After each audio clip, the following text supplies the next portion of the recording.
Welcome to 321 Profits, the podcast that brings you expert advice and behind-the-scenes information to help launch your business success. Peter, first I want to welcome you and thank you for being on the podcast today. Well, thank you, Gery. It's great to be here. I appreciate you having me. So Peter's coming to us. So you'll notice our sound is a little different if you listen to us on a regular basis because we are doing this via Zoom and because Peter is in Atlanta. Is that correct? You're in Atlanta correct. Today? Okay. Are you in Atlanta proper or are you? I'm in Smyrna, which is just outside. Okay. And you've been in business with Write Incorporated. When did you start? 27 years. That's all? You're an amateur is what you're telling. You're just getting going at this point. Right, exactly. I have so much more to learn. So to let the folks know out there, so Peter is what he has termed, and I have adopted the term because I think it's dead on, a commercial writer. So, and I'm going to relate this to us older folks who remember back when there was something called a commercial artist. And trade schools had the commercial arts department where you went in and took your art and your artistic talent, you went in there and you went over to the dark side where it allowed you to make a living instead of just drawing, freelance fruit and trying to sell it at the flea market. And that didn't work. So you want to make money where your art. This is the writer's version of that. Wouldn't you say, Peter? Absolutely. So tell us a little bit about commercial writing and what exactly it is you do. And then I'm going to put the pieces together how I come into this picture. Yeah. So probably a good way to describe it is using the copy on the back of my book, which is where I say, hey. Oh my gosh, it's green. Oh, that's funny. That's funny. Look it's at that. Magic. I can't even show him the book. Oh, right. I'll have to show him mine. There you go. There it is right there. But in the course of communicating with prospects, clients, and their own employees, a typical company will generate an enormous amount of written material. Marketing brochures, ad copy, newsletters, direct mail, websites, case studies, white papers, video scripts, executive profiles, corporate histories, taglines, slogans. You get the point. Anything that they have to create in the course of doing business, they have only several options for getting that stuff done. They'll either do it in-house or they'll hire it out. And if they hire it out, they'll either go through an agency or they'll use freelancers. And so I actually work in both scenarios, directly with clients and through agencies that hire people like me. So it's a great business, and the fact is that we are just, as commercial writers, we are just servicing an ongoing and never-ending need for writing. As long as a company is in business and wants to stay in business, they need to get it done. It's just a matter of how they do it. So do a lot of, and I'm going to come at this as if I know nothing about it because I want to make sure the folks out there see some of this. So are businesses actively looking then, business and agencies as well, they're actively looking for someone like you to do copy for all these various purposes, or how do they find you? Yeah, it really depends on the company. Obviously, an agency, someone who's starting out in the business today, if they contact an agency and as a prospective writer for that agency will have writing resources. So it's just a matter of, but those writing resources can go away for any number of reasons. And so in answer to your question, sometimes they're actively looking, sometimes they have a stable of writers they're already using.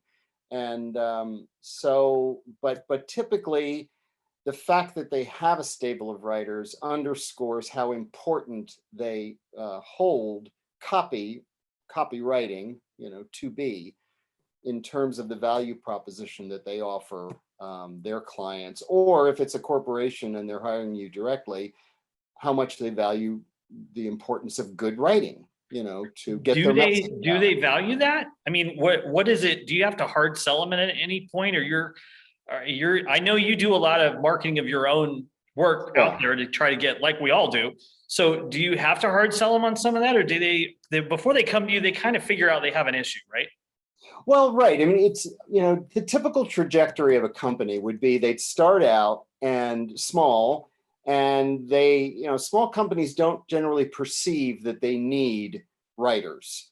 They think, oh, I'll just handle that myself. Okay. And then they get to a certain point in their evolution where either because they don't have the bandwidth to do it anymore, or, and this is the better, scenario, they realize that their in-house written copy or their copy written by themselves just isn't going to cut it anymore.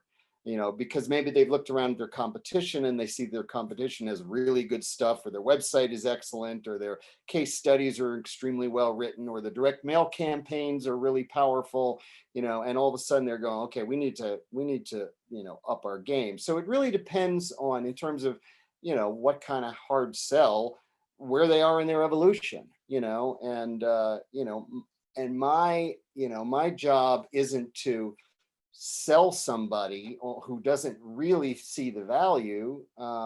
I much prefer, and I'm sure you, and I know you do too, working with people who already understand what a professional writer brings to the table. And You're not going to be able to convince them of that.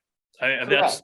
That's Correct. not something that's on the table at all. Right. They have to come to that on their own. And sometimes, if somebody is, just starting out, they may just try, hey, let's, I'll give you a discounted rate, whatever, and then they get in the door and the person goes, wow, this is really great. And so you've convinced them. But for people like you and I, we want to work with companies and people who are already like, hey, I know I need a writer. I'm good at this. I'm not good at this. That's really the ideal client, is the one who knows their limitations. So when you hear them doing this stuff, and you mentioned a lot of the things that they're doing in-house, and it doesn't really matter what size the business is, right. They'll do this stuff in-house, and they will occasionally, the administrative assistant writes it, or whoever's Correct. free, or the worst to me, and I know I'm going to get letters, but when the salespeople write it, I just want to go, right. Yeah, right. because it's always, it's because it's the way of thinking that's not right. It doesn't mean that they're incapable of doing it. It's just, I think their focus is not the same, right? Yeah. I mean, it comes down to, it's kind of, there is a perception out there, and I know you know this, there's a perception out there, and it's one of the biggest things we fight against as commercial freelancers, that writing is just something anybody can do. And if they hire a writer, it's only because they don't have the time to do it themselves. And I'm always kind of like amazed by that sort of mindset, because the people I love working with are the ones who, they may have thought that at one point, but then they hire somebody really good and they have an epiphany. And it's like, wow, I had no idea it could be that, it's the old what you didn't know kind of thing. Unfortunately, that day of like the grand realization or revelation can take a while, because there's a lot of crummy writers out there, and they hire enough crummy writers and they start thinking, well, or even average writers, where they could go, well, I could have done this myself, I just didn't have the time. And so they still think of it as something that anybody can do, even them. And but those of us who've been at it a while, hopefully we've learned a few things. And so this is what I tell people: if you have some natural writing ability, you do, not just because your mother told you that you write well, but if you have natural writing ability, then that's half the battle in building a business and growing it. But yeah, you shouldn't have to. You should be working with people who go, hey, I'm really good at this, but I'm a lousy writer, and I know I'm a lousy writer. So it's better if they kind of come to grips with that, right? And they're kind of like, okay, I know what I want to say. I don't know how to make it. That's right. Say it correctly or whatever, right? That's right. Yeah, and we get paid what we do, and we haven't talked about that, but this is one of the few arenas of writing, maybe the only arena of writing, that pays really well. I mean, like someone coming in like day one, low end in most major metros is 50, $60 an hour, and it goes on up from there. And you can very easily get up to 125, 150 an hour, or more. And you're paid that because you're not just taking dictation, you're not just putting pretty sentences together. You are, like you just said, the person says, I don't know exactly what I want to say, but I know what I want to try to get across. And you have to be able to take those kind of disparate, vague thoughts and kind of make them all coalesce, into an idea that they go, and that's like the great thing where they go, that's it. That's exactly what I'm trying to Don't say. you love that? I mean, that's it's huge. It is. So it's like being a chef. Yeah, right. You put it all together and person go, oh my God, that's amazing, kind of thing. Yeah. So there is some skill involved in this. And, I tell people all the time, if you're one of those like medium talented writers, you're not great, but you're solid, you can do well. You may not get up to, 6 figures, but, you can do very well and have a great lifestyle. So now I want to also clarify that we're not really talking here about, although it can fall under this, we're not really talking about freelance journalism here. No, that's a different thing. I've done both, so I can kind of speak to that side a little bit, which is that is where, and honestly, that's hard to get work in anymore. I mean, I used to, right. I think, I've talked about this. I got my start in freelance journalism and I was doing a lot of material. I mean, there was around the early part of the 2000s, I was doing something like 6-8 articles a month for one publication. And that was turning around $1,800-$1,900. Right. And that's a lot of, I mean, there's your mortgage and you don't have to do anything else. And it took about 8 hours to do it. But that's a different kind of environment that is almost going away. It's hard to get it now. It is. And that's the big thing is, in the last 20 years, the whole, newspaper magazine world has pretty much imploded. And so we're seeing a lot of journalists, kind of coming into our field. And you know what? We're gonna talk a little more about that today. Is Peter Bowerman, the author of The Well-Fed Writer and a well-fed writer himself? Yes. Are you eating good these days? I am. When people meet me, they say, I was expecting someone bigger. Because I don't have like a big gut or anything. You don't have you've got to have some girth to go along with your book. Is that what it is? Right. So for this part of this, I want to talk a little bit about the book, strangely enough. So we're going to get into that just a little while. So when you first wrote the Well-Fed Writer book, and I'm going to show everybody because we did this earlier. So can you show yours so that they can see what's missing? Right. Okay, so if you're on the audio part of the podcast, what you can't see here is that the book has a particular color of green that you want to go watch the video that we're looking at because you can't see it on the green screen that's behind me and it's just transparent. So it's really kind of cool. But it's called The Well-Fed Writer. And when did I have the first edition here. When did that come out? 2000. And how many copies of that first edition did you sell?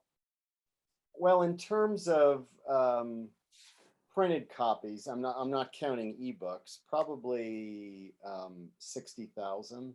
60,000, and this is entirely self-published. Correct. Right? This is something you did because you knew how to do this, but tell us what the book is about. Okay. It is. What's it for? The business, the commercial writing business we just talked about, it's basically a soup to nuts how-to help people start their own freelance commercial writing practice, writing for companies and creative agencies. So I really start at the beginning and I make absolutely no assumptions on the part of the reader other than they know they're a decent writer and they'd like to make a good living at it. So, and the book's won, the different editions. This is the 3rd edition, or technically the 4th, because I had the back for seconds after the first one, which was 95% new material, about 5 years in 2005. And then I updated it, combined the first two, updated it in 2010, and then this is an update of that. So, I just pretty much start at the beginning and go through the whole process of, why this is a good field to go into, what qualities you need to have, the sales and marketing aspect of it. I have a whole chapter not on marketing the business, but just getting people's mind around the ideas of sales and marketing. Because a lot of people who come to this field really are not salespeople. And that's true. And given our topics here, that's true of a lot of occupations. Somebody goes out on their own. I always use the story of the plumber who he's very good at what he did, but he gets laid off from somewhere and decides to go be a plumber on his own, and he hangs a sign up and doesn't understand why the phone doesn't ring. That's right. Because he doesn't get the other part of this. Right. And I started out in sales and marketing. I had 15 years doing that, starting with selling books door to door in college for a couple summers.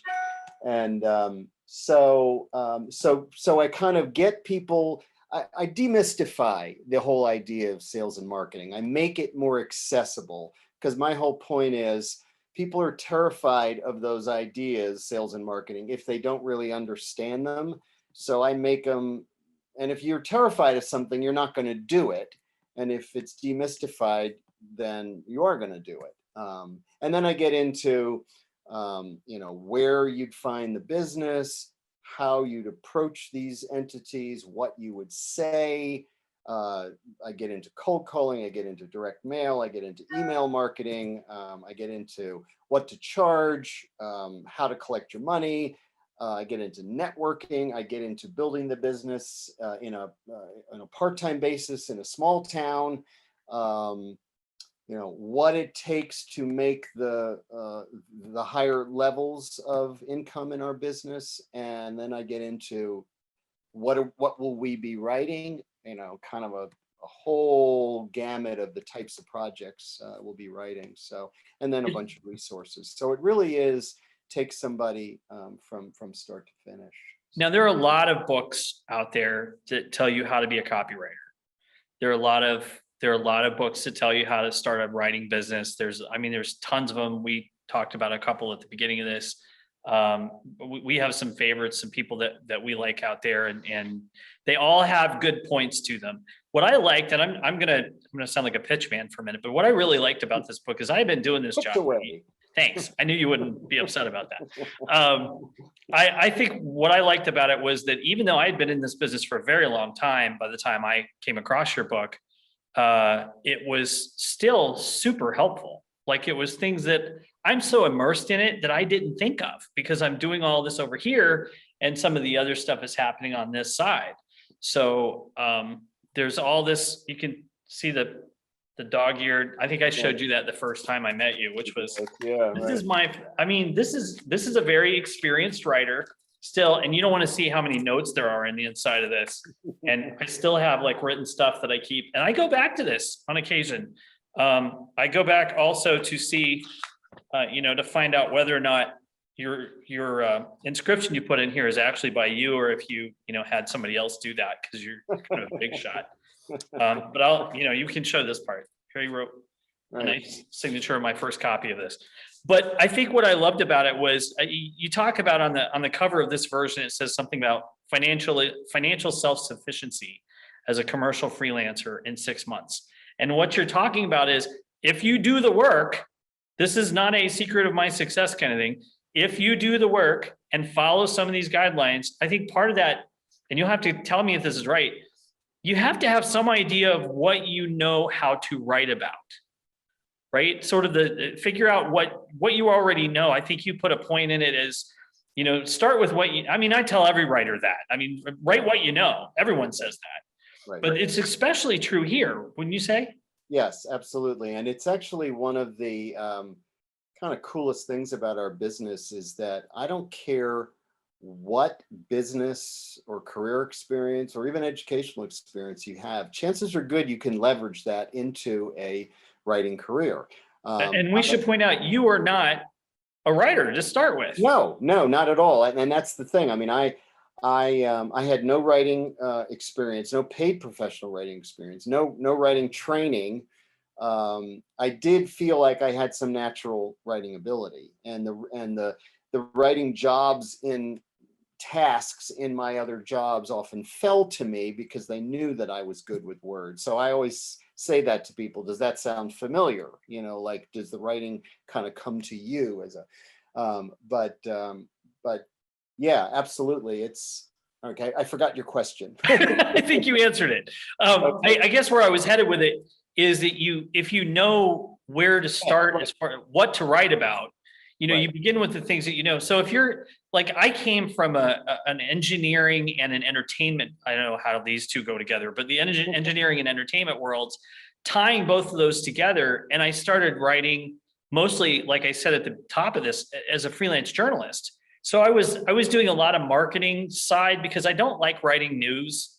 If you're a journalist at all, if you like freelance or anything like that, you find out that writing the news is kind of depressing. It's a lot of the.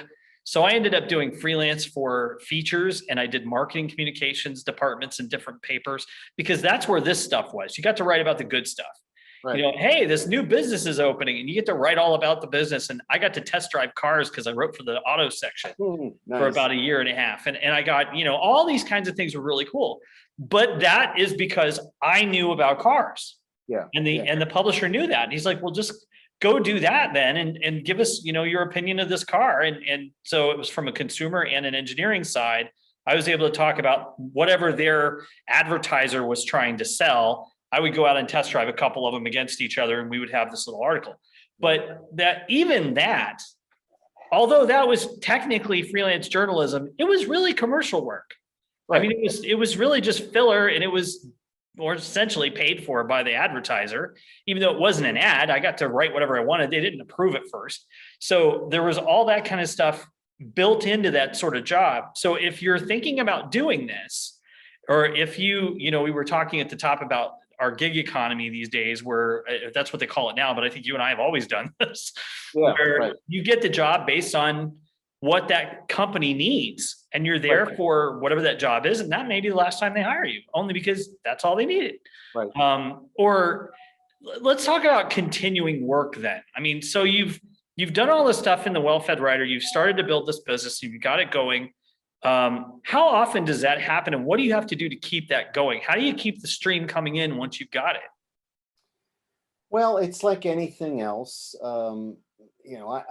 I kind of reduce marketing down to, you say marketing to people who are sort of marketing averse, and they're like, they're running for the exits. Right. And I just say marketing is just the process of letting the world know you're out there, in a variety of ways on a consistent basis, and with words that people can get, and can glom onto.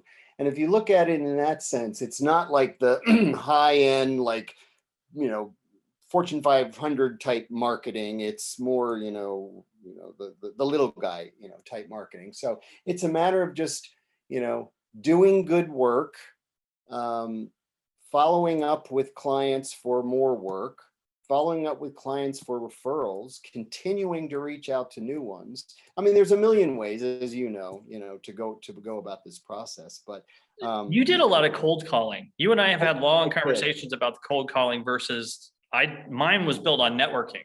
Yeah. Because I don't even have I don't know where my phone is. It's here somewhere, but I hate being on the phone. Everybody has the phone fright thing that we talked about, I think, once.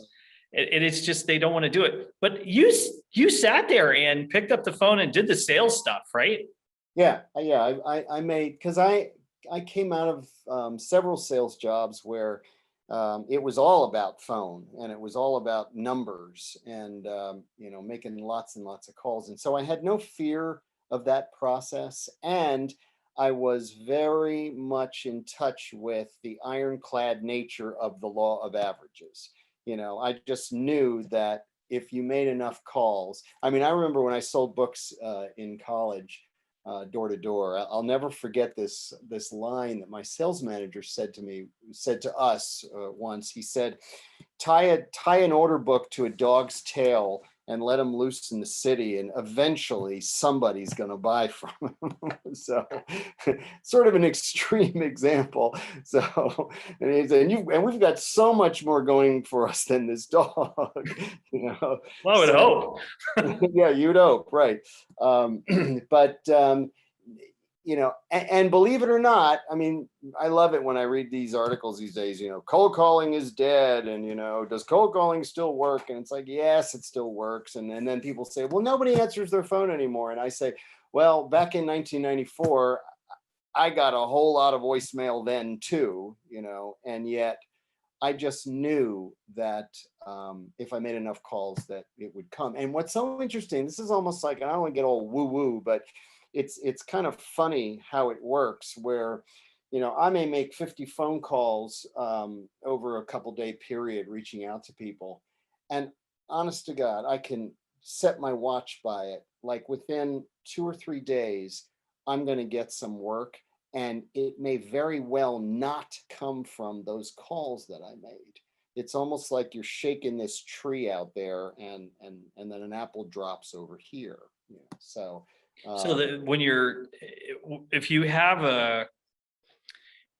I'm going to try to think about how a good way to phrase this, because I think that one of the points that we should probably make here is we're talking about your writing business, but that same thing applies across the board, because like you said, you were selling books, you were selling, you know, whatever, and those kinds of things really, you were correct. The phone still rings, businesses still pick up the phone. You know, even during COVID, the phone is being forwarded to somebody, you know, somebody's picking up the phone. So you had all of these different things that were going on. So is that and we're coming down to our next break, but is that the thing that you probably have the hardest time getting across to some new writers, or because I know you do workshops and you coach people and, you know, try to help them get started doing this. Are people resistant to do the sales side of this thing?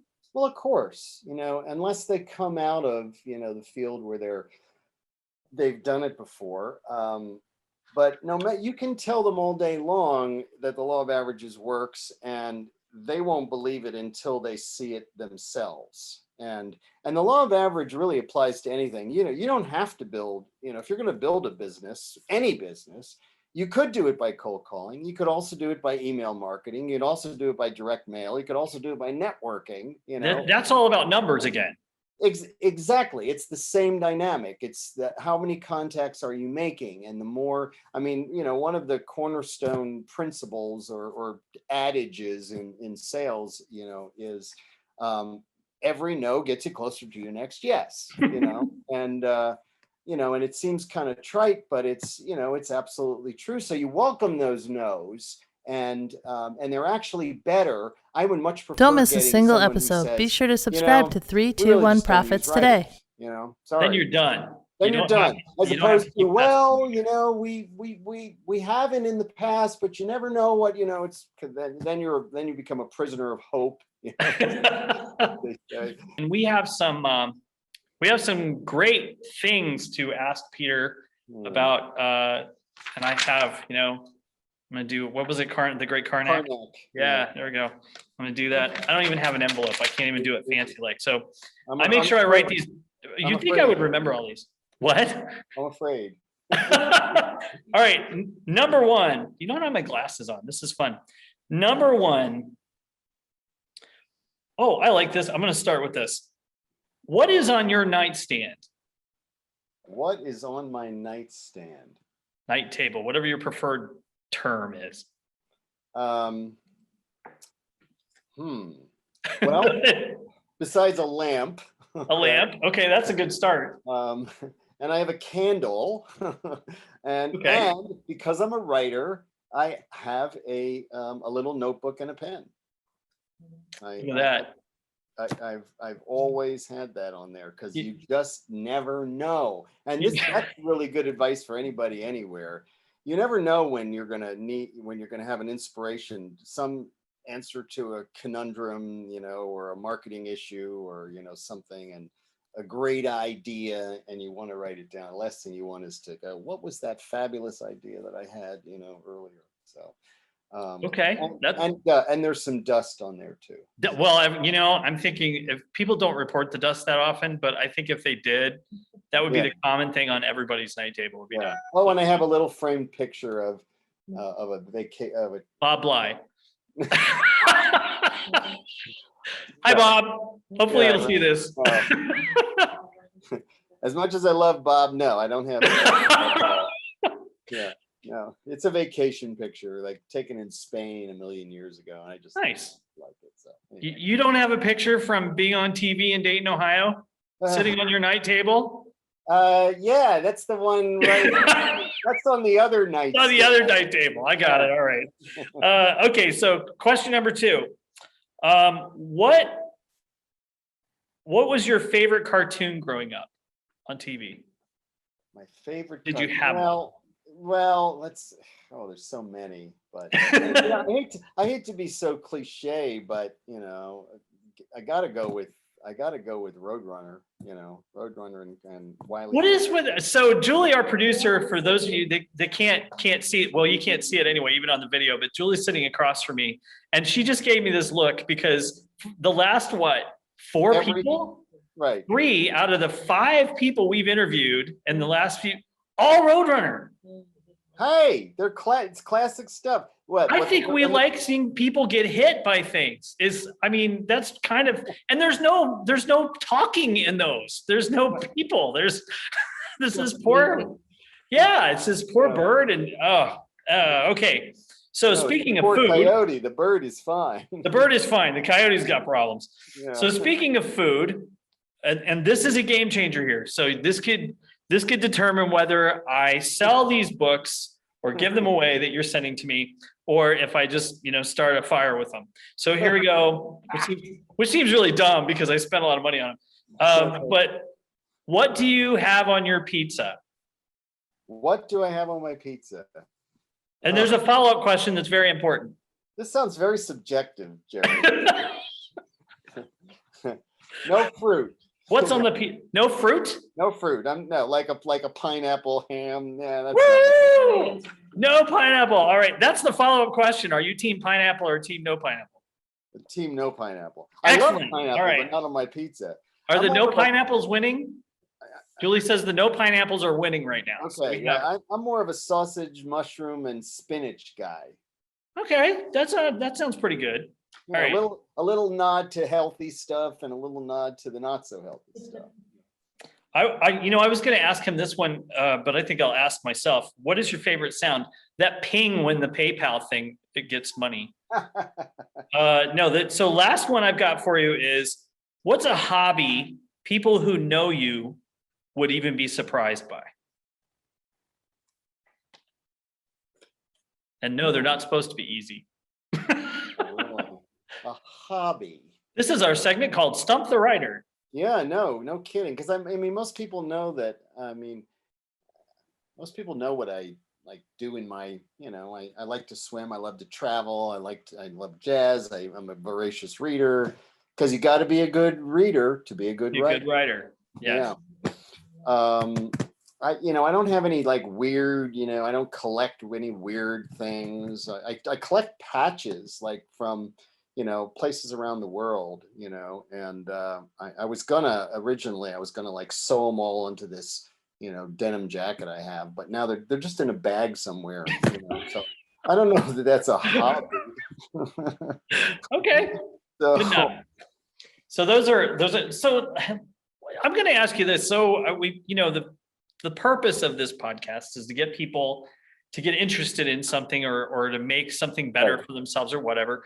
So why commercial writing for you? What was the big draw? And you've made more out of it than just doing the work. You teach other people how to do it. You give them insights. You've got the book, and the book is, super helpful. And I got to say, this is not, when you see people write books like this, they're not dense. This is a dense book.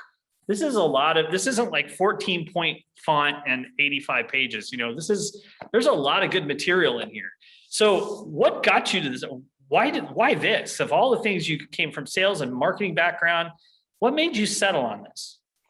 Well, it was pretty simple. I always wanted to be a writer. but I wasn't willing to starve at it.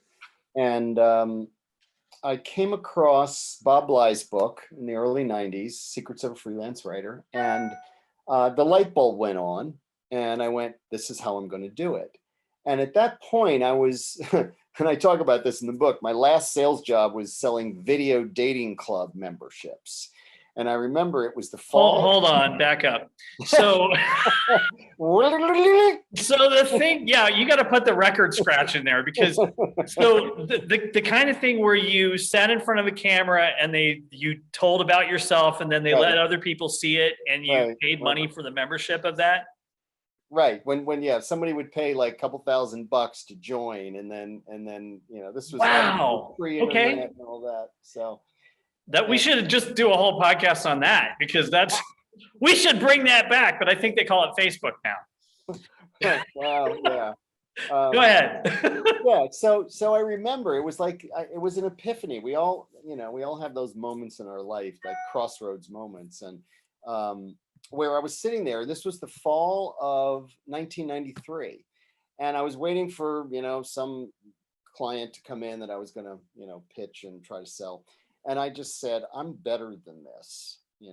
I could be doing more than this. And I had already read Bly's book. And so it was as if all roads were leading to this one point, and so I just made a decision to go full time with it in the beginning of 94. And to my mind, I had no other options. I had to make this work because I was in my mid 30s at that point. And so it's kind of like one of those things where, okay, you need to get serious about something, or your life is gonna, you're not gonna like end up in in a homeless shelter, but it's still, you feel like you want to start making some good decisions and start making, really putting your effort toward one thing. So, I just, I didn't have any other options. Failing wasn't an option. So, and I tell people all the time who are thinking about this business, people come across my book who've aren't even aware that this field even exists. And they always knew they were writers, or they were good writers, but they ended up in some field where they're just not, happy. And all of a sudden they see the potential. They go, wow, I've talked to attorneys and doctors and software salesmen and teachers and accountants. And I mean, any business that you can think of, someone's turned into a commercial writing practice, leveraging what they did before. And for me, it was sales. I was never, ultimately gratified with sales. And yet, because of that background, it made my trajectory so much easier when I started my own business, because I wasn't afraid to pick up the phone, and I understood sales, and I understood the basic cornerstone marketing concepts, and that made a huge difference. So I always tell people, leverage what you know, and so that's what I did. I positioned myself as, I've got 15 years in sales and marketing. Well, that spoke to clients, because, okay, this is a guy who understands the process and understands, even if he doesn't know our business, he knows that, how to write to sell. He understands audience. He understands features and benefits. He understands those things that we live every day. And so that's what I leveraged, and I just grew it. So, do you find, I think we met, I'm sorry. I think we mentioned it a few minutes ago that not necessarily every professional writer or someone who's been educated in that realm makes a good copywriter. They don't always blend, because I mean, I know, and it took me a while to be able to break the rules, like when you're writing copy, you don't always, my favorite one I try to use to people is the McDonald's tagline, "I'm loving it," with the apostrophe after the N that makes me want to take a hammer to it every time I see it. Just put the G on it. What's wrong with you people? But there's a purpose behind all of that stuff. Do you find that when people get into it, not necessarily the writing side, but do you find there are different kinds of hurdles that each person has to get over to do the job? Well, of course. And, for a lot of people who don't come from sales, that's the big thing. Yeah. Because they're going to have to sell themselves, which is really hard. That's right. So, take a journalist, for instance. They know how to write, they know how to work on deadline. They're detail oriented. They know how to draw in a reader. That's all good. Those are strong things, but they're not, they're not marketing oriented. And in fact, they probably have an aversion, to marketing. So that's what they have to get. Well, and you're trained that way in journalism too. That's right. That's right. Marketing is over here and journalism is over here, and those two are not supposed to cross the line. Because after all, as we all know, journalism is totally objective, right? Sorry. Yes, journalism is completely objective. That's the I've got irony. CNN on one side of the room and Fox on the other. We're good to go. It's balanced. I even talk about this in the book. I have a little sidebar where I say, sell your soul and go over to the dark side. It's like there's cookies. Like sort of this, like what journalists and academics are thinking about our field that, I could never write commercially. I have that discussion on a regular basis. Oh, sure, absolutely. And I always say, look, I love I couldn't write about anything I don't believe in. Okay. Do you believe in mortgages? Do you believe in fiber up? Do you believe in building materials? I mean, come on. Do you need to believe in, pizza to do a good ad for a pizza joint? It's kind of silly. And then I'll say, so if somebody was paying you 70, 80, 90, $100 an hour to learn about their business, would you be able to do that? Yeah, I guess so. I thought so. So it's not about selling your soul. It's, and if somebody ever asked me to lie, or stretch the truth or, whatever, I wouldn't. Speak up about it. Right. And a lot of times, I've noticed clients will, and I know we're getting into the weeds and writing here, but I know that a lot of clients sometimes don't realize that they're stretching it a bit. Yeah. And that they're like, for example, I have to write copy for a public radio station on a regular basis. And their ads have to be done. I'm sorry, their underwriting has to be done a certain way. Right. And certain words, I got good at it. Is the reason people kept coming back to me for it. But I figured out how to say what they were allowed to say, the way they were allowed to say it, and still get the point across that we needed to make. And live with yourself. And be okay with it. Yeah, because it's not in really, you're not fabricating anything. It's just that they have to say it a certain way to meet guidelines that the government has set up for their advertising. Well, and let's get down to it. I mean, if you're working for doing writing for a company, you are helping that company put their best foot forward. It's not objective. It's not supposed to be objective. Right. It's marketing. It's marketing.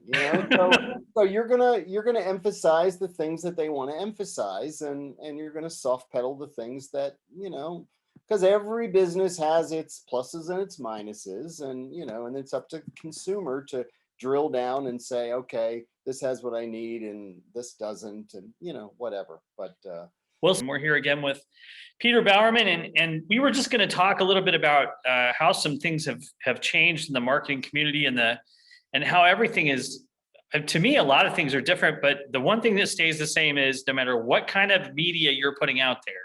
And you said this at the top, you said something about video scripting and just all this other stuff. Even our podcast here, we have scripting for it. We're very conversational, but we have a guideline that you guys at home, you don't get to see this unless you go watch the video, but you can't really read it. But this is a rundown and it's a bit of copywriting. You have to put all the stuff in. So we have our cues and things like that. So you mentioned a conversation with someone where how business has changed, or it's good or bad, or you want to elaborate on that a little bit?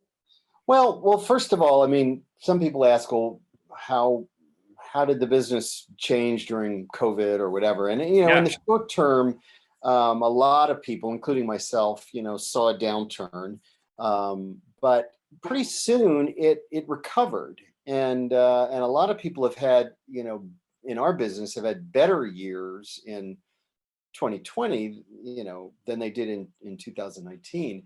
And what do you think led to that? Content being put out more because of Yeah, it could be. I mean, the bottom line is businesses didn't stop, marketing, and I was talking with Ed Gandia, who's the business coach, ex commercial writer, and his theory about it was the same as mine, and I actually wrote a little piece about it, way back when the pandemic first hit, which is that why it's good for people like us. Is that this same dynamic was in place when I started out, in the mid 90s, where there was a creative recession. And in Atlanta, I don't know if it was everywhere, but it was certainly in Atlanta. And a lot of agencies, closed their doors, and a lot of companies that were using those agencies either couldn't anymore or didn't want to spend the money, and suddenly they turned to people like us. And we've mentioned this before, but we're talking about advertising and marketing agencies. Yeah, the big yeah, ones, and right, and they would turn because we are a much more economical, but just as effective way of getting it done. If you're talking about good writers teamed up with, say, a good designer, that kind of thing. And so Ed predicted this, as did I, that in the wake of the pandemic, a lot of companies were going to shed people. Marketing departments are oftentimes creative people are often the first people to go. Okay. But they still need to get the work done. So, then they're going to be much more receptive to someone from the outside. And this has been a dynamic that's been at play in our business forever. The idea that, why should I hire full-time people when I can hire a freelancer, get only what I need, only when I need it, get a wide range of talent, get outside perspectives, not have to pay salary benefits, blah, blah, blah, blah. So anyway, I got together with Ed Gandia, and we were talking about this, and Ed's a coach for high level earners, people who are making, six figures and above. And he said 80% of them have more work than they can handle. And he's told them all that now's your time to raise your rates because the demand is higher right now. And he had a funny PS. He said, and I'm eating my own dog food, meaning I'm raising my rates for my coaching programs, by 10, 15% as well. So it's just interesting, and it's kind of those why ask why. I don't know why it's gotten busy, but it has, and people are really starting to see again, the value, how easy it is to, if you've got a good freelancer who understands your business and understands marketing and can make your life easier. It's a very kind of a low impact, kind of service. And it's along the same lines too, because we expanded here a few years ago, and I brought in a media director, and we do videos, and we do podcasts and audio programs and all that now too. But we saw that tick up during COVID when it had dropped down a little bit right before, because it was especially one client that we have who went from doing a video every so often or having us do a little batch of them to doing one every 2 weeks.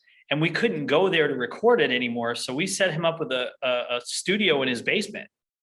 And he recorded everything and then shipped us the raw material. And then what my media director did was take it, brand it, edit it, clean it up, put all the pretty stuff on it. And then we would upload it to his YouTube channel. And then that went into his CRM chain and then got distributed out. And they're like little 30-second, 1 minute, whatever it happens to be, to talk about his business. So it could very well be that because people started putting out more content, knowing that we were consuming more this way, on the computer, there could be a lot of that, because, as copywriters and commercial writers, we don't see that all the time. All we see is we need this, write this up. Okay. So you may not know where it's going to end up all the time. So I think maybe that had a lot to do with it. I know, I can tell you that I was just approached about 2 weeks ago by a client who I was working with in 2006. I worked with them about 3 years. It's a media company. And then about, I don't know, that went away for a while till I worked with them about 3 years, came back in 2015 15 or 16, I started writing for them again, and that was strictly copy. There was nothing else. It wasn't like journalism stuff. It was strictly content to go online for a whole bunch of healthcare companies. And then they stopped and shipped everything, oddly enough, to Atlanta. So they're all down there now. But then the local office here just contacted me 2 weeks ago and said, hey, we need you back. Atlanta's messed everything up. We have to fix all this. And we have a new thing. And I got to name my price. Nice. Before they were restrictive because they're part of a media company. So we only pay $150 per article. I'm like, then I'm not going to do it. I don't have that kind of time. So it was this time I got to get what I wanted out of it. But it's that kind of thing, knowing what the demand is, that you have to kind of learn how to do that. So if COVID changed that and you got into that, then does that also impact how, you and I have been doing this a long time. Have you seen the market, what they need from you change from the time you started to now? What kind of writing you're doing, or the style, or anything like that? Well, I mean, there's always going to be, new types of writing that'll come online as a reflection of changes in technology. And, there's people who specialize in social media writing, and, which obviously didn't exist 15 years ago, and video, which kind of died out after a while, of course, made a comeback, once the bandwidth, was there to accommodate it. And, but, I'm surprised. I always get kind of tickled by when the whole idea of content, and, sort of white papers and case studies and blog posts and, all this stuff.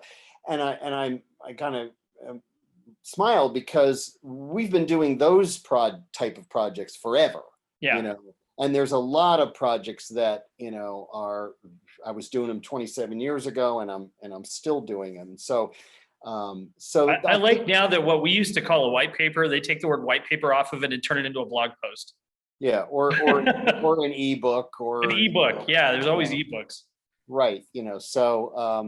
So yeah, I mean, things change a little bit, but this idea that, and there's a lot of people out there who would like to convince people that social media has supplanted all other forms of marketing, which is kind of ridiculous. But there's no question that because that content, the idea of content and that whole content marketing came up because of the internet, because people buy things differently than they used to before.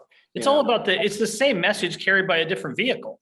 Well, but it's a reflection of the fact that, 25 years ago, a company who was looking at a software platform would call up a company and say, hey, come in and demo it, and let's see if this is something we like. Now they do all their research online first, and by the time they actually call the company, they're 80% sold. And so that's where content comes in, because the companies are reverse engineering it, and they're saying, what are the things that people search for? What search terms do they use when they hunt for products like ours? And so let's lead them back to our content so that they'll come to us instead. So it's very interesting in that regard, but it's a reflection of the fact that even as consumers, but also as business people, the way we buy things, our buying process is very different than it used to be. So what would you say then to companies, no matter what the size of business, someone's listening to this, what would you say to them when it comes to why hire a freelance writer? Why hire, especially somebody that's versed in commercial writing? Why would you hire somebody like that? Now, are you saying why should I hire them versus just a regular writer, or why should I hire them at all? However you want to spin it, because I think either of those is valid. Because I think if you don't have some understanding of marketing in the first place, it's going to be hard for you to write that way. Right. Well, and I think a lot of it really comes down to the people who are going to hire people like us. They know what they don't know. They're aware of what they're good at and what they're not good at, and and it's tough to find, and I'm not, tooting my own horn, but you know this too. There really are. We were talking about this earlier. There's a lot of very mediocre writers out there, and they kind of give writing a not very good name, and so a lot of clients have been burned. But fact is, if you can convince somebody through the work, through your portfolio online, that you're one of the good guys, that you know what you're doing, and that you can step in, get up to speed quickly on a new business, figure out the best way to highlight the strengths of that business in a variety of marketing materials, that can be a very, very useful service. And even if that writer, and I say this all the time, even if that writer, all they're doing is making your existing marketing materials clearer and more succinct, and more comprehensive, more accessible, even if it's not brilliant, edgy stuff, that right there can absolutely be the worth the price of admission alone. I mean, I say this a lot. It's like, if you take a company that has virtually no marketing and you get them to a point where they have some materials, then that's a big win.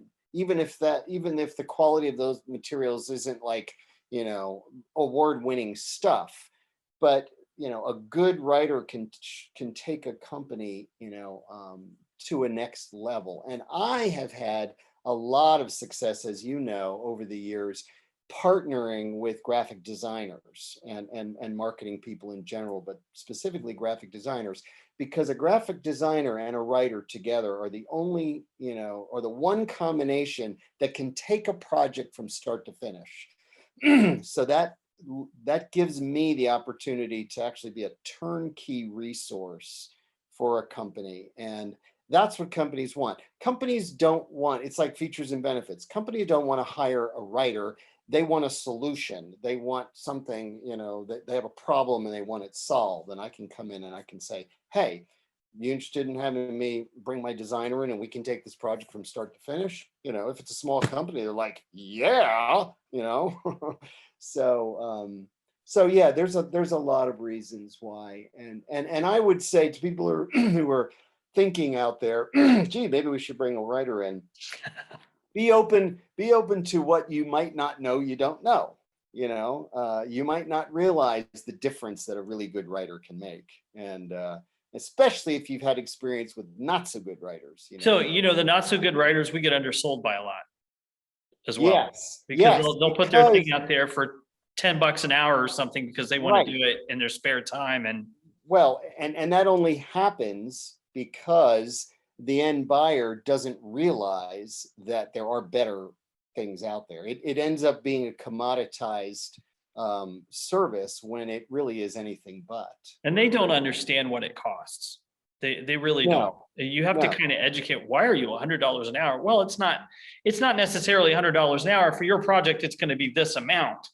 But don't worry about what the hourly rate is. Here's how much your project is going to cost. Or if they're continuous, then, I always do a thing where, if I have someone like one of the agencies I work for who keeps me on a contract every 6 months, I'm going to give them a better deal per hour because they're prepaying for 30 hours at a time. So it's not going to be 125. It's going to be 85 or something. I don't know, whatever it is, because they're continually keeping me in work. So I want to reward them for understanding that and sticking around. So what would you have to, we're coming down to our last little bit of time here. So I just want to throw, you're jumping around there. I am. You're bouncing. Sorry. That was interesting. He's got all excited. Atlanta's going down. It's like one of those bad movies and the whole thing is shaking. So what would you tell people as far as the folks out there? First of all, I'm going to tell them with a hole in it, go buy the book, get the new edition of the book, and we'll have all that stuff on the website where you can just click the button and go to where his stuff is and buy his book. But apart from having the book, what is one piece of advice you'd give to someone out there who's sitting on the fence going, should I do this? Should I not do this? What do you think? In other words, should I be a commercial writer? Yeah. Well, I mean, I just say, if you are even thinking that it might be something you're interested, I think it's worth, it costs $20 to take a test drive, in a sense, Okay. and I'm certain that, out of 100 people who buy my book, it's only a small percentage of them who say, "Ooh, wow, I'm like, psyched about this." A lot of people, I mean, our business is not an easy business. No, it's not. and I'm never going to pretend that it is. And so any business that requires people to get off their butts and do some serious work is going to it's going to cut out a lot of people. And that's fine. That's fine. But, I would just say, if you know you're a good writer and you're kind of frustrated because you'd love to do that, but you can't figure out how to do that, and you don't want to write poems and hope they get accepted, and you'll make $25, or a short story or whatever. This is a bona fide avenue. We will say, come over to the dark side. We will say, come over to the dark side, because we have paychecks and cookies. That's right. Right. You get the paychecks, and you can buy your own cookies at that point. That's right. Exactly. That's how it works. Yeah. Well, I think we're down to the last bit. Is there anything you want to throw out there? Anything last thoughts you want to toss around before I let you? It's don't undersell yourself, and don't put clients on a pedestal like they're so much smarter than you, and what do I know about this. I've just learned over the years that you know more than you think you know, and especially if you're coachable and teachable. So get it out there and learn how to do it, and just keep going at it. And I'm gonna pair it off of that I, as experienced as I already was, I learned a lot from both Bob Bly's book and yours, but I think yours has been the biggest piece, because I like the way it's written. It's a little lighter for me, so I think that's a good thing. But if you're out there and you're listening and you're thinking you want to get into this business, a lot of the material, I can just kind of say this because I do a lot of different things, but I can say that a lot of the material that Peter's offered in the book here, it can be applied to a lot of different types of jobs. It isn't just about writing, because you're not teaching people how to write things in here. You're teaching them how to build their business. So it's important to know that you could use this for a lot of things, even if you're not going to do commercial writing, you want to do something else. I've actually been told that a lot over the years, and I certainly didn't write it with that in mind, but I've been told that, hey, I'm a graphic designer and I loved your book because it's all about building a business, and it's just a different product that I'm selling. And it's a very similar kind of job. Right. But even a completely unrelated thing, I think there's a lot of good marketing ideas, and the whole sales and marketing thing. If that's not something you're well versed in, I think the way I approach it is very accessible and easy to get. So and non-threatening. That's a good way to put it. Peter, thank you for joining us today. I certainly appreciate it, my friend. It's good to see you, and we will have a little business to do after our call's done here. But for everybody else out there, this has been 321 Profits, the podcast. Our producer today is Julie Barth, and my name's Gery Deer, and we are produced and presented to you by GLD Enterprises Communications and our other advertisers that you see on here. And if you want to reach Peter to get his book or learn more about him, Peter, where can they go? wellfedwriter.com. Easy to remember. And we'll have all that information on the website. If you're here and you're probably watching us on YouTube, just click down in the links down on the description, and you're going to have a link directly back to our website where everything is going to be posted. And you guys go forward and do your business well. And we'll see you next time on the Well-Fed Writer on 321 Profits, the podcast. There you go. I like that. Thanks, everybody. This program is a media production of GLD Enterprises Communications Limited. Don't miss a single episode. Be sure to subscribe to 321 Profits today.